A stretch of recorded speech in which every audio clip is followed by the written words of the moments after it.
Today I'm going to teach you how to make a spaghetti squash lasagna. I got the idea off Pinterest and changed the recipe to fit exactly what I like. It's super good, I can't wait to share it with you, and it's so easy to make. I've always saw the pictures on Pinterest of the spaghetti squash stuffed, and it looked super hard, but it's so easy. Anyone can do it. So it takes about 45 minutes and super easy to do, so let's get started.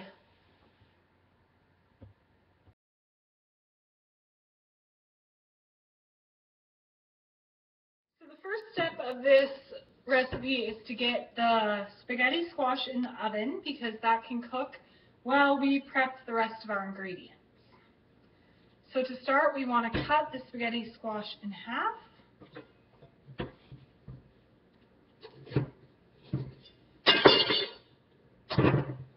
There, now that it's cut in half, we want to scrape all of the gunk out of it.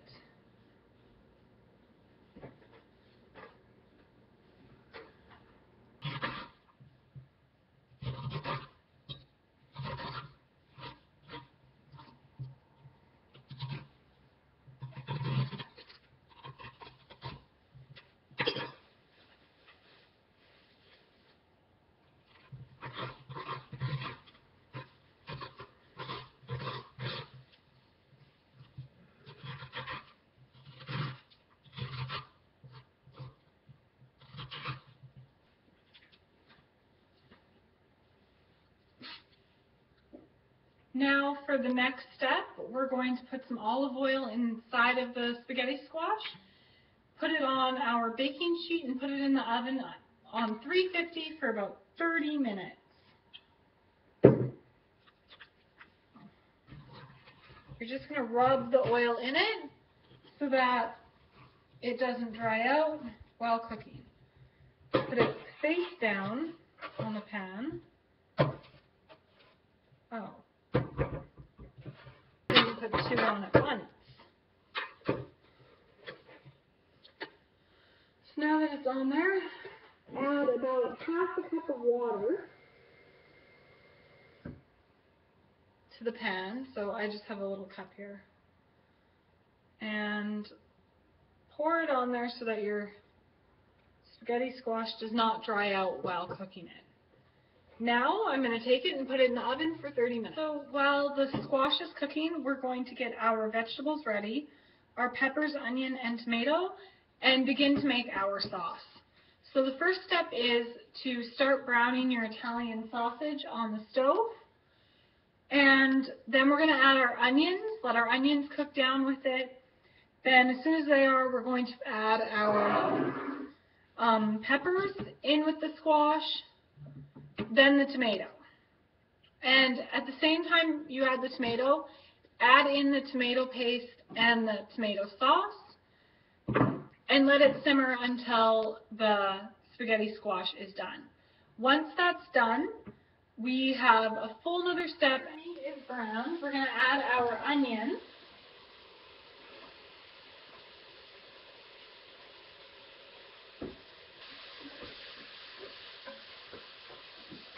And then we're going to wait 1 to 2 minutes and add our peppers. Now we're going to add in our peppers and tomatoes. So the peppers are in, and before we add in our tomatoes, we're going to give them a stir and let our peppers simmer in there for a few minutes to cook down.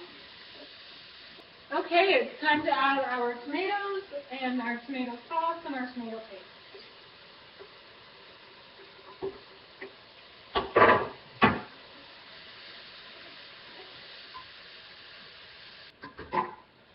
Give it a good stir.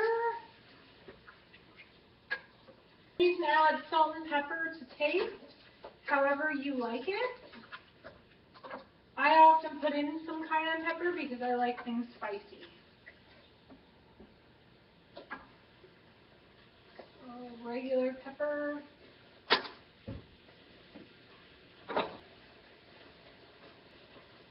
Cayenne pepper.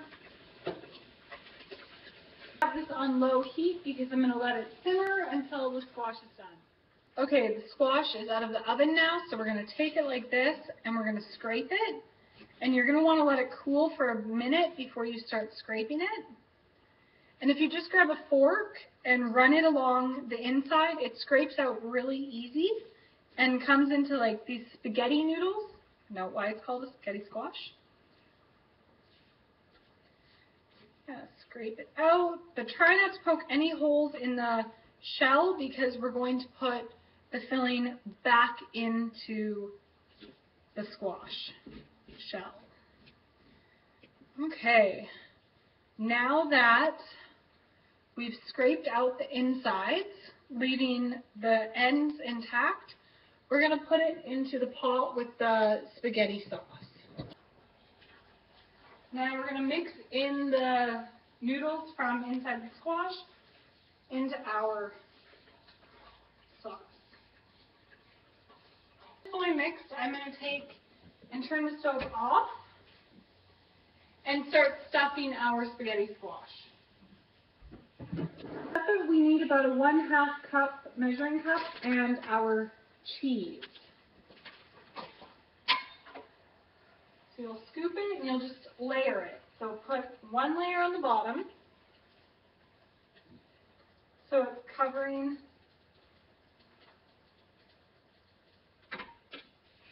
the bottom of the entire squash. Then grab your cheese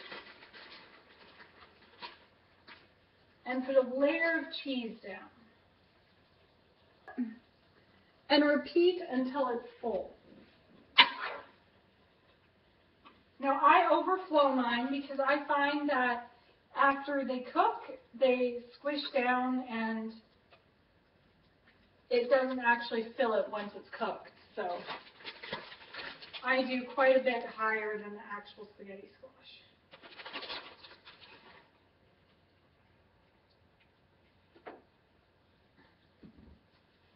This is what it looks like before I put it in the oven. So you can see it's quite overflowing.